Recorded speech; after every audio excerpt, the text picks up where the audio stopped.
제어문의 한 종류로서 반복문이다 라는 것은 주어진 문장들을 사용자가 원하는 횟수만큼 혹은 어떤 조건이 부합되어질 때까지 반복적으로 실행할 때 사용을 할 수 있는 그런 문장입니다. 자, 우리가 줄넘기를 10번 뛰겠다라고 하면 어떻게 해줘야 되겠어요? 줄을 한번 넘을 때마다 하나, 둘, 셋 이런 식으로 세어가면 되겠죠. 그러다가 내가 원하는 횟수에 도달을 하면 줄을 돌리고 또 뛰는 행위를 멈추면 될 것입니다. 자, 혹은 집 현관문을 들어가기 위해서 도어락에 비밀번호 키가 있다라고 한다면 그 비밀번호를 입력을 하고자 했을 때 비밀번호가 틀리면 어떻게 해야 되겠어요? 올바른 비밀번호가 될 때까지 다시 입력받는 과정들을 반복하면 될 것이고, 사용자가 올바른 비밀번호를 입력을 해주면 더 이상 비밀번호를 새로 입력받지 않고 문을 열어주는 작업을 도어락이 해주면 될 것입니다. 자, 이렇게 우리는 생활 속에서도 어떤 조건이 부합되어질 때까지 반복적으로 수행되어지는 일들을 자주 접하게 될 것입니다. 프로그래밍을 할 때에도 마찬가지예요. 내가 작성하고자 하는 어떤 문장을 그저 한 번, 두 번 정도가 아니라 수차례 반복하고자 한다라고 하면, 심지어 그것이 몇 번 반복되어질지 모르더라도 어떤 조건이 부합될 때까지 반복하도록 하고자 한다라고 하면 기본적인 문장들을 일일이 나열해서는 구성할 수가 없을 거예요. 그래서 이런 경우에 사용할 수 있는 것이 바로 반복문이다 라는 것이죠. 반복문은 주어진 문장들이 순환되어지는 구조를 갖고 있어서 루프라고 부르기도 합니다. C 언어에 있어서 반복문은 for, while, 그리고 do로 시작해서 while로 끝나는 세 종류의 반복문이 제공이 되고 있어요. 조건문의 경우에는 if 키워드로 시작하는 조건문과 switch 키워드로 시작하는 조건문 두 가지가 제공이 되었었죠. 다만 대부분의 경우에는 if 조건문을 사용을 했었고, 각각의 선택이 독립적인 경우에 한해서 스위치 조건문을 사용을 하면 좀 더 가독성 있는 코드를 구성할 수 있다라고 했었습니다. 자, 그러면 반복문은 세 가지 종류나 있는데 이 경우에서 가장 일반적으로 사용할 수 있는 것은 어떤 것일까 살펴보면 세 가지 모두 다 거의 모든 반복문들을 구성을 할 때 다 사용이 되어질 수 있습니다. 그러면 왜 세 가지나 있어? 라고 생각해 볼 수 있는데, 각각의 반복문에 따라서 좀 더 적합한 경우들이 있다라고 생각을 해주면 되겠습니다. 따라서 우리가 반복문을 공부하고자 했을 때는 기본적으로 세 가지 종류의 반복문들을 어떤 식으로 문법적으로 기술할 수 있는지를 살펴봐야 될 것이고, 두 번째는 각각의 반복문들이 어느 경우에 적합할 것인가, 즉 for 반복문은 언제 더 사용하기 좋을지, 또 while 반복문은 언제, 또 do while 반복문은 언제 사용하는 것이 더 적절할지를 각 반복문의 특징을 염두에 두어서 적용할 수 있어야 될 것입니다. 특히 반복문을 다루면서 많은 학생들이 굉장히 어려워하게 되어집니다. 가만히 옆에서 공부하는 것들을 지켜보면 왜 어려워하는가 살펴봤을 때, 학기 초에 제시했던 프로그램을 작성을 하기 위해서는 먼저 요구사항을 파악하고 설계한 다음에 코딩을 하자라고 했었죠.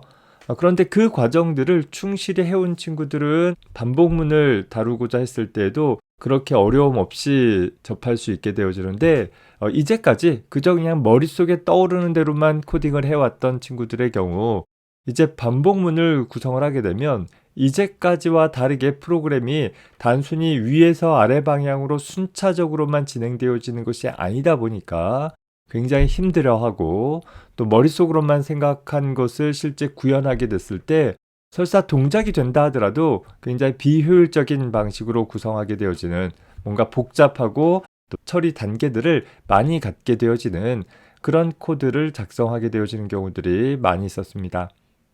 따라서 여러분들은 각 반복문의 정확한 문법과 또 기본적인 특징들을 정리를 해두었다라고 하면 그 내용을 바탕으로 반복문을 이용한 프로그램을 작성하고자 했을 때 반드시 내가 무엇을 해야 하는지를 좀 먼저 찾는 연습들을 해주기 바랍니다. 다시 말해서 현재 문제를 위해서 어떤 일들을 처리해줘야 하는가를 먼저 확인을 하고, 그 처리할 내용들 중에서 반복적으로 처리할 수 있는 부분이 어떤 것이 있는지를 확인을 해보되, 이왕이면 그 반복적으로 처리할 수 있는 부분들을 좀 확장해 볼 수 있는 형태가 더 낫겠죠. 한 문장을 반복하는 것보다는 두 문장을 반복하는 게 나을 것이요. 두 문장을 반복하는 것보다는 다섯 문장을 반복하는 것이 더 나을 것이에요. 물론 이제 프로그램 코드에 따라서 내가 반복 범위를 어떻게 넓혀갈 수 있을지는 몇 번의 좀 시행착오를 겪어야 될 것이기는 합니다. 그래서 그저 반복문을 한번 썼다가 중요한 것이 아니라 좀 더 효율적으로 상황에 맞는 반복문을 적절하게 활용을 할 수 있도록 연습을 해둘 수 있었으면 좋겠습니다. 결과적으로 이 반복문이라는 것은 우리 프로그래머가 프로그램 코드를 좀 더 쉽게 작성하도록 하기 위해 제공되어지는 문법인 거예요. 그런데 우리가 반복문을 사용을 함에 있어서 반복문 때문에 프로그램 코드를 작성하기가 더 어려워진다라고 한다면 그런 상황은 모두가 원치 않을 것입니다. 차근차근 체계적으로 정리해 나갈 수 있었으면 좋겠어요. 자, 반복문들 중에 제일 복잡한 구조를 취하고 있는 반복문으로 for 반복문이라는 것이 있습니다. 자, for 반복문은 for라는 키워드로 시작을 하고 괄호 안에 세미콜론으로 구분되어진 세 덩어리의 표현식들을 갖게 되어지면서 하나의 for 제어선을 이루게 되어지고 그 for 제어선 다음에 하나의 문장 혹은 하나의 블럭을 가짐으로써 이 주어진 문장 혹은 블럭을 이 제어선에서 기술한 방식에 따라 반복해주는 반복문입니다.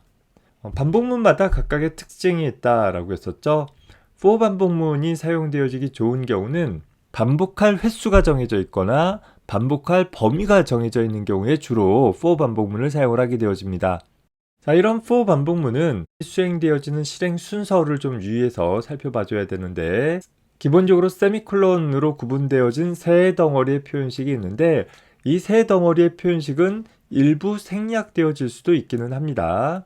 하지만 세미콜론 자체는 반드시 기술이 되어져야 하고 각각의 표현식들이 기술하고 있는 내용들이 무엇인가를 살펴보면 첫 번째 오는 표현식은 이 for 반복문을 수행을 하면서 오로지 한 번만 수행되어지는 문장입니다.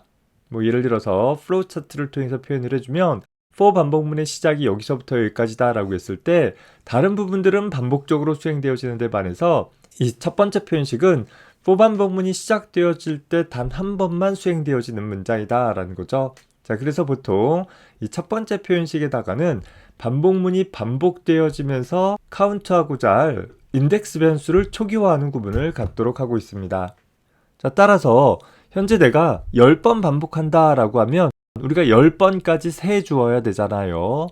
또 반복 범위, 예를 들어서 10부터 50까지 반복하겠다라고 하면 현재 10부터 11, 12, 13 이런 식으로 쭉 증가돼서 언제 50이 되는지를 확인해 줘야 되겠죠. 이렇게 반복하는 과정 중에서 어떤 범위를 확인하거나 횟수를 확인하기 위해서 사용되어지는 변수를 인덱스 변수라고 부른다라고 하면 그 인덱스 변수의 초기 값을 지정을 해보자라는 것이죠.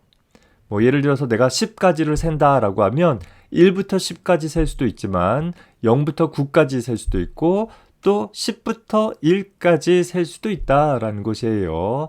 다양한 방식으로 세어나갈 수 있기 때문에 내가 수를 세기 위한 초기 값으로 어떤 변수의 값을 얼마의 값으로 설정하겠느냐라는 것을 지정하는 표현식이 첫 번째 표현식이고 그 다음에 두 번째 표현식은 반복 조건을 평가하는 평가식입니다. 기본적으로 조건 연산자 등을 사용을 해가지고서 현재 인덱스 변수의 값이 한계 값에 도달했는가를 확인하라는 그런 변수가 되겠어요.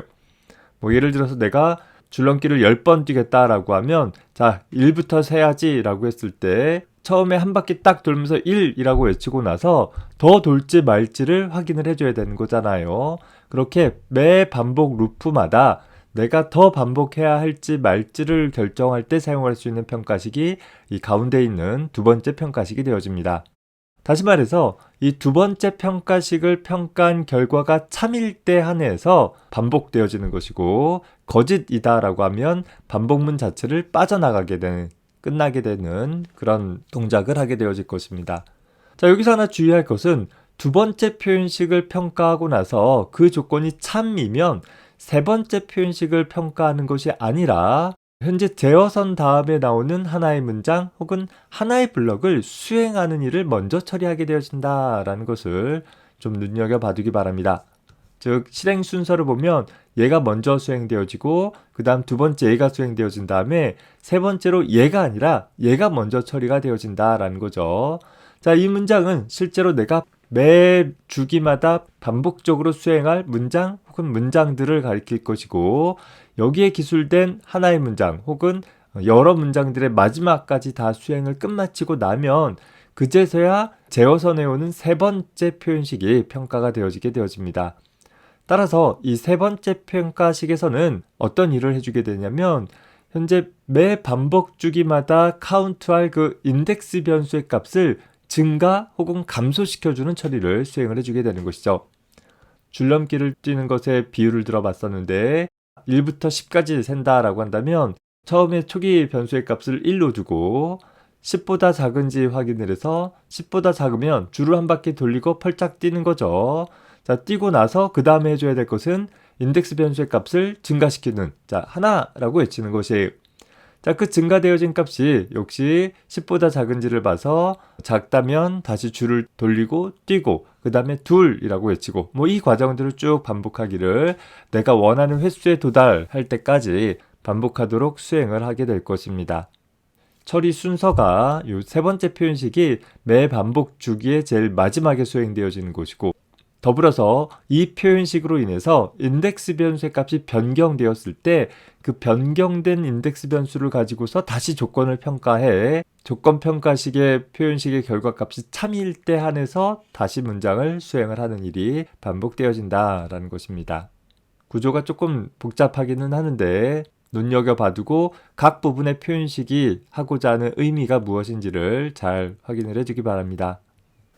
자, 앞서서도 얼핏 얘기했듯이 이런 for 반복문을 사용을 하기 좋은 경우는 크게 보면 두 가지로 압축을 해볼 수 있는데 가장 대표적인 첫 번째 사례가 반복할 횟수가 정해져 있는 경우이다 라는 것입니다. 10번 반복해라, 100번 반복해라 와 같이 처리하고자 하는 경우 뒤에 나오는 다른 반복문을 이용할 수도 있지만 다른 반복문보다 for 반복문을 사용하는 것이 가장 깔끔하고 또 가독성 있게 작성되어질 수 있어서 즐겨 사용이 되어집니다. 예를 들어서 hi라는 문자열을 3번 출력하고자 한다라고 한다면 우리는 printf 문장을 통해서 3번 나열할 수도 있을 거예요. 자, 그런데 이게 3번 정도 출력하는 게 아니라 300번 혹은 3만 번 출력한다라고 했을 때 hi를 출력하는 printf 문장을 3만 번 나열하는 것은 프로그래밍 코드 작성하는 것도 쉽지 않겠죠. 할 수 있다 하더라도 그다지 효율적인 방법은 되지 못할 것이에요. 특히 사용자가 hi라는 값을 출력하는 것을 프로그램 소스 코드를 작성할 때 결정되어 있는 것이 아니라 사용자가 입력한 횟수만큼 출력하도록 해라 라고 한다면 도리가 없겠죠. 구성할 수 있는 방법이 없을 것입니다. 바로 이런 경우에 사용할 수 있는 것이 반복문이라는 것인데 반복할 횟수가 3번으로 결정되어 있다 보니까 우리는 for 반복문을 이용을 해서 간단하게 다음과 같이 구성을 해볼 수 있을 것입니다. 자, 반복하기 위해서 여기서는 인덱스 변수로 관례적으로 for 반복문에서 사용을 하는 인덱스 변수는 인덱스의 약자 i라는 변수를 즐겨 사용을 해주게 되어져요. i, j, k 이런 변수들을 주로 사용을 하는데 변수 이름은 여러분들이 원하는 대로 설정할 수 있습니다. 자, 하나의 정수형 변수 i에 대해서 i라는 변수의 값을 0으로 초기화를 해 놓은 것이에요. 자, 0인 i의 값이 두 번째 3보다 작은지를 봐서 현재 0인 i는 3보다 작은 것이 맞으니까 화면에 hi라고 한번 출력을 할 것이고 그리고 나서 i의 값을 1 증가시켜 준다라는 것입니다. 이제 i의 변수가 1로 증가됐겠죠. 여기 세 번째 표현식 같은 경우에는 i 뿔뿔이라는 표현식을 통해서 i라는 변수의 값을 증가하는 행위만 했지 증가연산의 표현식의 결과값을 어디에다 사용을 하지는 않았으니까 뿔뿔 i라고 써도 똑같이 잘 동작이 되어지긴 할 것입니다. 어찌됐든 간에 i라는 변수의 값을 증가시켰다라고 하면 그 증가된 i를 가지고서 다시 한번 평가를 하는 거예요.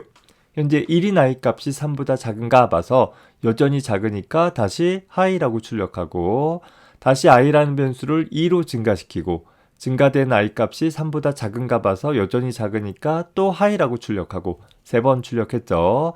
그리고 나서 다시 i 값을 증가시킨다라는 거예요. 이제 I 값이 3이라는 값이 되어지고 3의 값은 3보다 작지 않기 때문에 같은 것이지 작은 것이 아니잖아요.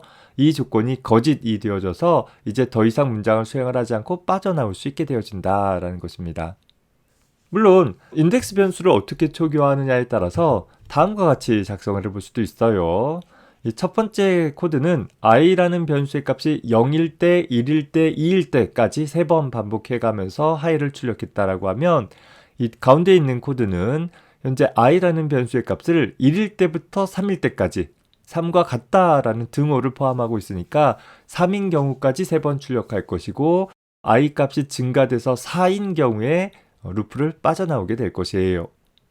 반면에 세 번째 나와 있는 가장 오른쪽에 있는 코드는 i라는 변수 값을 3으로 초기화한 후에 일씩 감소해가는 과정들을 처리를 해봤습니다. 소위 카운트다운 해나가는 것이죠.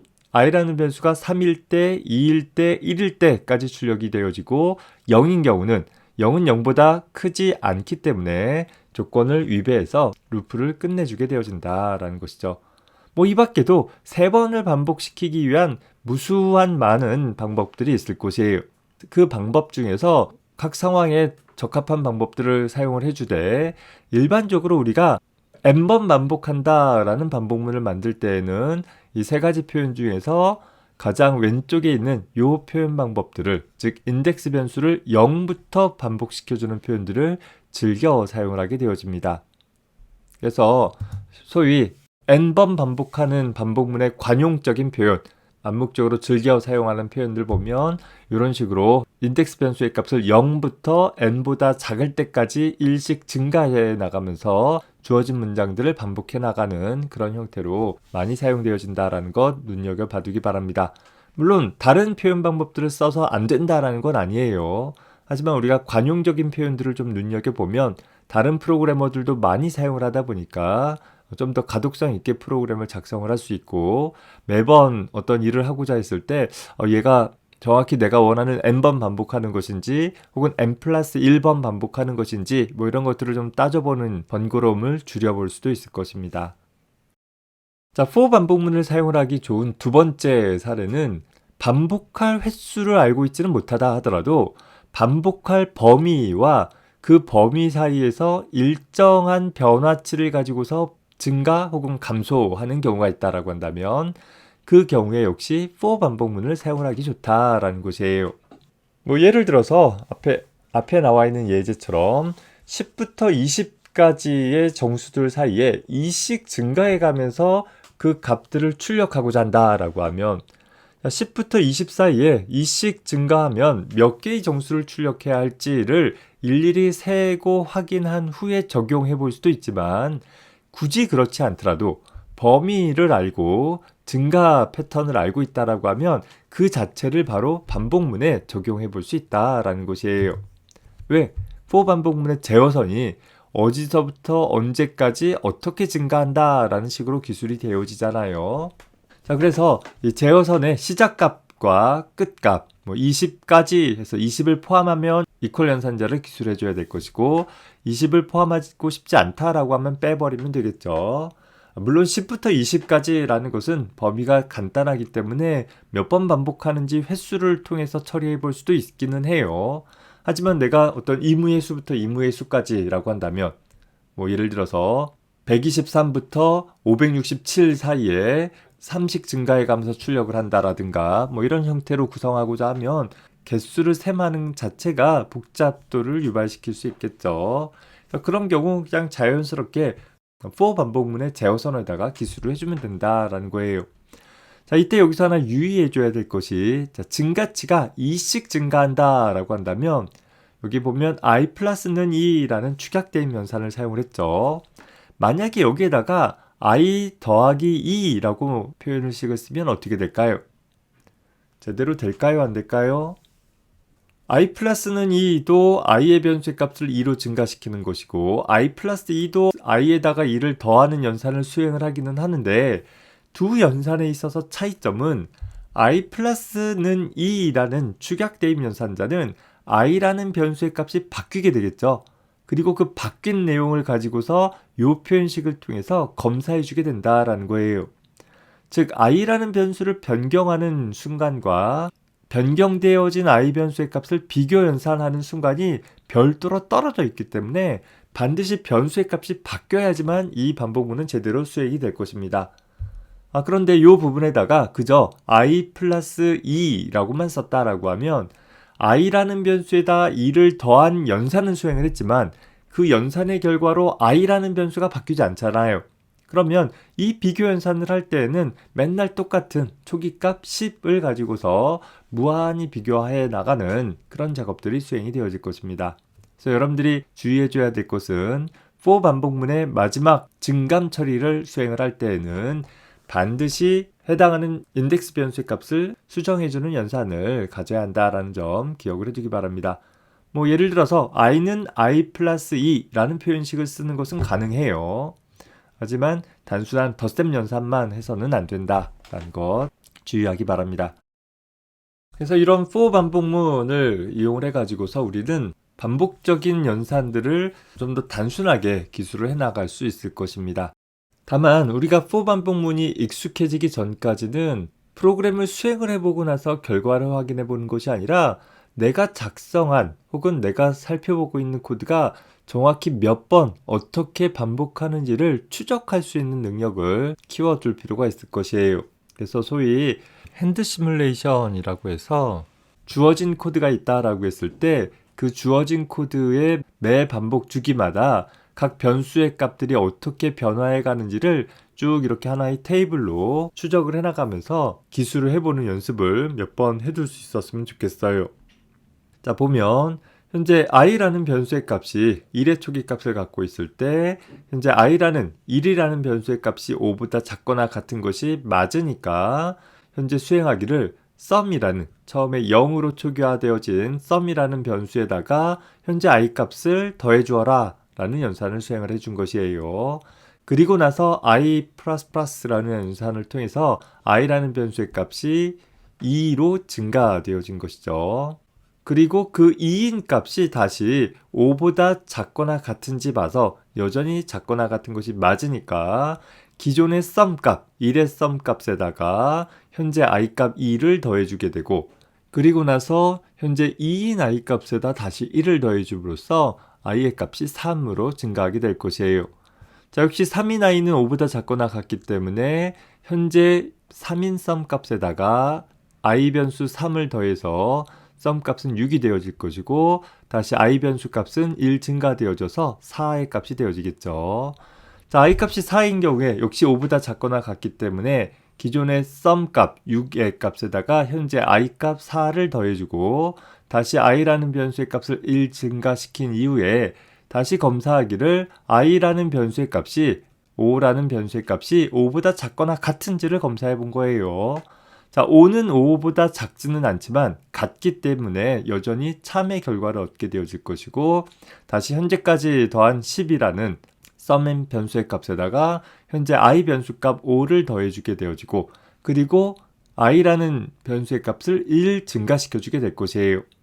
자, 그리고 다시 증가되어진 i 변수를 가지고서 5보다 작거나 같은지 검사해 봤더니 이제는 i라는 변수의 값이 5보다 작지도 같지도 않더라라는 거죠. 바로 이 조건이 거짓이 되어지는 상황이 발생되어지고 그렇다라고 하면 더 이상 주어진 문장을 수행함 없이 반복문을 빠져나오게 되어진다라는 것입니다. 자, 이 변수들을 쭉 추적을 해 나갔을 때 하나 확인해 봐야 될 것은 현재 for 반복문을 탈출했을 때 i라는 변수의 값은 얼마가 되는가 살펴보면 정상적으로 수행을 했을 때 1부터 5까지 반복적으로 사용되었기 때문에 루프를 빠져나오는 시점은 이 조건을 위배하는 첫 번째 순간 값이 될 것이에요. 즉 i 변수 값이 1부터 1씩 증가해가는 과정이었기 때문에 이 조건을 위배하는 첫 번째 순간은 바로 6이 되어지는 순간이 되어져서 루프를 빠져나왔을 때 i라는 변수의 값은 6이라는 값을 갖게 되어진다라는 것입니다. 따라서 이 구문은 1부터 5까지 누적 합을 구하는 작업을 반복문을 통해서 간단하게 구성을 해본 것입니다. 루프의 매 주기마다 각각의 변수들이 어떻게 변화해 가는지를 추적할 수 있는 연습을 꼭 해두기 바랍니다. 그냥 시행착오적으로 프로그램을 돌려봐서 결과가 제대로 나오는구나 안 나오는구나 라는 걸 가지고서 반복 횟수를 조정하지 말고 내가 의도한 만큼 반복할 수 있도록 프로그램 코드를 작성할 수 있도록 해줘야 될 것이에요. 자, 물론 이런 for 반복문은 앞서서 소개한 것처럼 첫 번째 표현식이나 두 번째 표현식이나 세 번째 표현식 혹은 반복할 문장 같은 것들이 생략되어질 수도 있다라는 것입니다. 다만 일반적인 구성은 아니어서 이런 구성들을 갖는 것은 좀 지양하고는 있는데 일단 문법적으로 문제는 없다라는 것이에요. 예를 들어서 어떠한 이유로 현재 이 반복 루프 바깥쪽에서 인덱스 변수의 값을 이미 초기화했다라고 한다면 그러면 내가 별다르게 그 i라는 인덱스 변수를 또 초기화할 필요는 없겠죠. 물론 초기화해도 되기는 하는데 중복된 구문을 처리하고 싶지 않다라고 하면 그 첫 번째 표현식을 비워줄 수 있다라는 것이에요. 두 번째 for 반복문 같은 경우에는 그러니까 언제까지 반복할 것인지를 비교할 수 있는 두 번째 표현식을 생략한 경우이죠. 자, 이 경우는 현재 i라는 변수의 값을 0부터 1씩 증가해 나가는 일을 반복적으로 처리하되 언제까지 반복해라 라는 얘기를 갖고 있지 않기 때문에 이 프로그램은 끝나지 않는 코드가 될 거예요. 아마도 이런 구성을 가졌다라고 하면 반복하고자 하는 문장들 사이 어딘가에서 특정 조건이 되면 강제적으로 루프를 벗어나도록 하는 문장을 갖고 있어야지 그렇지 않으면 올바른 코드라고 볼 수는 없을 것입니다. 자, 세 번째 코드 같은 경우 보면 현재 마지막 표현식, 즉 인덱스 변수의 증감 처리를 하는 표현식이 생략된 경우이죠. 이미 내가 어떤 반복적으로 처리하는 문장 내에서 그 인덱스 변수의 값을 증감 처리를 했다라고 하면 여기서 i 변수 값을 1 증가시켰는데 i 변수를 또 증가시켜 버리게 되면 내가 원하는 횟수만큼 반복하지 못할 수 있잖아요. 그래서 그런 경우에는 역시 세 번째 표현식을 생략할 수도 있다라는 것이고, 자, 이 세 가지 경우들을 보면 제어선 안에 있는 세 표현식 중 어느 하나가 생략되었지만 어느 경우라도 세미콜론 두 개는 반드시 기술되어진다라는 것을 살펴볼 수 있습니다. 아주 극단적인 예로 세 표현식이 모두 다 생략되어질 수도 있어요. 그런 경우라도 빈 괄호 안에 세미콜론 두 개는 꼭 써주어야지만 유효한 문법적인 표현이 될 것이에요. 네 번째 같은 경우에는 제어선에 있는 내용들은 온전하게 다 기술이 되어져 있는데 정작 반복할 문장이 생략되어진 경우에요. 모든 제어문은 세미콜론으로 끝난다라는 특징들을 갖고 있기 때문에 for로 시작해서 세미콜론으로 끝나 주어야지만 온전한 형태의 하나의 반복문이 되어지고 이 경우는 i라는 인덱스 변수를 변화시켜 나가면서 반복할 문장이 없는 거죠. 결과적으로 인덱스 변수 값만 쭉 1씩 증가하는 그런 처리가 일어나게 될 것이에요. 그러니까 i라는 인덱스 변수를 반복적으로 변화시켜 나가느라고 시간적 지연이 살짝 생겼을 뿐 그다지 의미 있는 코드는 아닐 것입니다.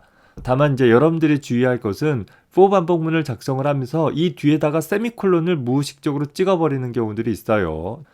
즉 이런 문장이 있다라고 했을 때 이런 문장 뒤에 세미콜론을 찍어버리게 되면 이제는 이 printf라는 문장이 반복문에 속한 문장이 되어버리는 것이 아니라 하나의 반복문이 그냥 이런 형태가 되어져서 인덱스 변수만 쭉 변화시켜버리고 그 다음에 printf는 for 반복문이 끝난 이후에 한 번만 수행하는 그런 잘못된 구문이 만들어질 수 있는 것이겠죠. 주의해서 봐두기 바랍니다. for 반복문을 사용을 하면서 그 인덱스 변수로는 보통 정수 혹은 정수 성질을 갖는 변수만을 인덱스 변수로 사용을 하게 되어집니다. 다시 말해서 우리가 앞서서 다뤘던 기본 자료형 중에서 더블형과 같은 부동소수점수 데이터 같은 경우에는 인덱스 변수로 사용하지 않는데 왜 그러냐면 부동소수점수 같은 경우는 근사화되어진 방법으로 수를 표현하는 숫자이다 라고 했었죠. 따라서 정확히 일치하느냐라는 비교를 할 때 약간 오차가 발생할 수 있다라는 거예요. 내가 원하는 정확한 횟수 혹은 범위가 파악되어지지 않을 수 있다라는 점에서 부동소수점수는 인덱스 변수로 사용하지 않는다라는 것입니다. 다만 앞에 나와 있는 예제처럼 어떤 일정 실수들을 반복적으로 출력하고 싶다라고 한다면 그러면 어떻게 해줘야 되겠느냐 봤을 때 인덱스 변수를 더블형 수로 두기보다는 정수 인덱스를 두고 그 정수 인덱스를 가지고서 적절하게 연산 처리를 해가지고 부동소수 점수를 만들어내는 방법이 더 올바른 방법일 수 있을 것입니다. 참고해서 봐두기 바랍니다.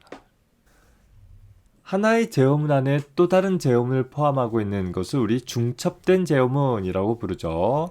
역시 반복문 안에 또 다른 반복문이 포함되어져 있는 경우를 중첩된 반복문, 중첩 루프라고 부르기도 하는데, 이렇게 중첩된 형태로 제일 많이 사용하는 제어문 중에 하나가 바로 for 제어문이 됩니다.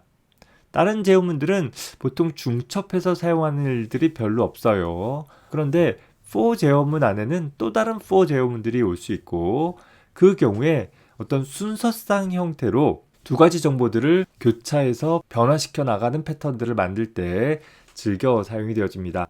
대표적인 예가 바로 구구단표와 같은 그런 구조가 될 것이에요. 예를 들어서 이 아래쪽에 보면 i라는 인덱스 변수를 갖고 있는 for 반복문 안에 들어가 있는 첫 번째 문장이 바로 j라는 인덱스 변수를 가지고 있는 또 다른 for 반복문이 되는 것이에요. 그리고 그 반복문 안에 포함되어 있는 것이 바로 하나의 구구단 같은 것을 출력하고자 하는 하나의 출력 형식을 취하고 있는 것이죠. 자, 현재 이 반복문은 어떻게 수행되어지냐면, 현재 i라는 인덱스 변수가 1인 채로 1인 i가 3보다 작은 것이 맞으니까 들어가서 j라는 인덱스 변수를 갖고 있는 for 반복문을 수행을 하게 되는 거예요. 그런데 j라는 인덱스 변수를 갖고 있는 for 반복문은 이제 j가 1인 채로 j가 4보다 작으니까 이 문장을 수행을 하게 되는 거죠. 즉, 이 printf 문장이 처음 수행되어졌을 때는 i 변수도 1, j 변수도 1인 상태가 되겠죠. 자, 이 printf 출력문이 끝나게 되어지면 이제는 어디로 가느냐? 이 printf는 이 안쪽에 있는 j 루프의 종속적인 문장이기 때문에 현재 이 문장이 수행되면 j 값이 1 증가가 될 거예요. 그리고 증가된 j 값이 4보다 작은지를 비교해봐서 4보다 작은 것이 맞으니까 다시 printf 문이 수행되겠죠. 즉, i 변수는 1인 채로 j 변수가 1, 2, 3일 때까지 반복되어져서 이 문장들이 수행이 될 것이고, 그리고 나서 그 마지막까지 다 처리돼서 j가 4가 되어져서 더 이상 4보다 작지 않은 시점이 되어지게 되면 이제는 이 i 루프의 마지막 문장이 끝난 것으로 처리가 되어져서 i라는 변수 값이 증가되어지는 일이 일어날 것이에요. 자, i라는 변수가 2로 증가되었다라고 하면 그 증가된 2의 값을 가지고서 역시 3보다 작은 것이 맞기 때문에 다시 루프를 수행을 하겠죠. 다시 말해서 j라는 변수를 다시 1부터 3까지 변화시켜가면서 출력문들이 수행되어지고, 이 과정들이 원하는 횟수만큼 반복이 되어질 것입니다. 그래서 이 구문을 잘 활용을 하면 쉽게 구구단표 같은 경우들을 만들어낼 수 있을 것이에요. 자, 이런 중첩된 반복문을 사용을 할 때 주의할 점은 반드시 바깥쪽 루프와 안쪽 루프의 이 인덱스 변수가 달라야 한다라는 것 유의하기 바랍니다. 즉, 바깥쪽 루프는 i라는 인덱스 변수에 대한 변화들을 기술하고 있고, 안쪽 반복문은 j라는 인덱스 변수를 가지고서 반복 루프를 기술하고 있죠. 그래서 바깥쪽 인덱스 변수가 한 값으로 고정된 이후에 안쪽 인덱스 변수가 마지막까지 다 바뀌게 되고, 그리고 바깥쪽 인덱스 변수가 다시 하나 증가되고 또다시 같은 횟수만큼 안쪽 인덱스 변수를 갖고 있는 반복문이 반복되어지는 일이 일어난다라는 것입니다. 자, 이런 중첩된 반복문이 어떻게 동작하는지 잘 이해가 되지 않는다라고 한다면 이 중첩된 부분, j-인덱스 변수를 가지고 있는 반복문 부분을 별도의 함수로 바꾸어 봐보세요. 하나의 함수로 만들어 놓고 그 함수를 2번 호출한다라고 가정을 해봅시다. 그리고 각각의 함수 안에서 3번 호출되어지는 반복문을 갖고 있다. 이렇게 역할을 나눠보면 조금 더 쉽게 이해할 수도 있을 것입니다.